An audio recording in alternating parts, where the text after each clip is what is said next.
بسم اللہ الرحمن الرحیم۔ حضرت حمزہ بن عمر نے نبی کریم صلی اللہ علیہ وآلہ وسلم سے عرض کیا، اے اللہ کے رسول صلی اللہ علیہ وآلہ وسلم، میں ایک ایسا آدمی ہوں کہ مسلسل روزے رکھتا ہوں، تو کیا میں سفر میں بھی روزہ رکھوں؟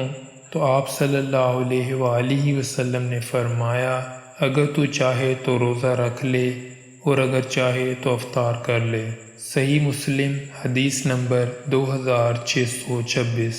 حضرت حمزہ بن عمر رضی اللہ تعالیٰ عنہ سے روایت ہے، انہوں نے عرض کیا، اے اللہ کے رسول صلی اللہ علیہ وآلہ وسلم، میں سفر میں روزے رکھنے کی طاقت رکھتا ہوں، تو کیا مجھ پر کوئی گناہ تو نہیں؟ تو رسول اللہ صلی اللہ علیہ وآلہ وسلم نے فرمایا کہ یہ اللہ تعالیٰ کی طرف سے ایک رخصت ہے، تو جس نے اس رخصت پر عمل کیا تو اس نے اچھا کیا، اور جس نے روزہ رکھنا پسند کیا تو اس پر کوئی گناہ نہیں۔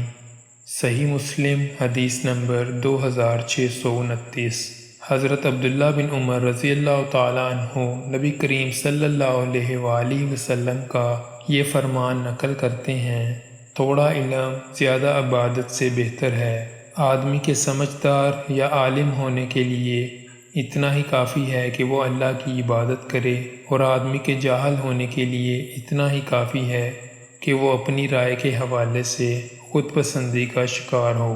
تم لوگ مومن کو اذیت نہ پہنچاؤ اور جاہل کے ساتھ نہ رہو۔ مجموع الزوائد حدیث نمبر 477۔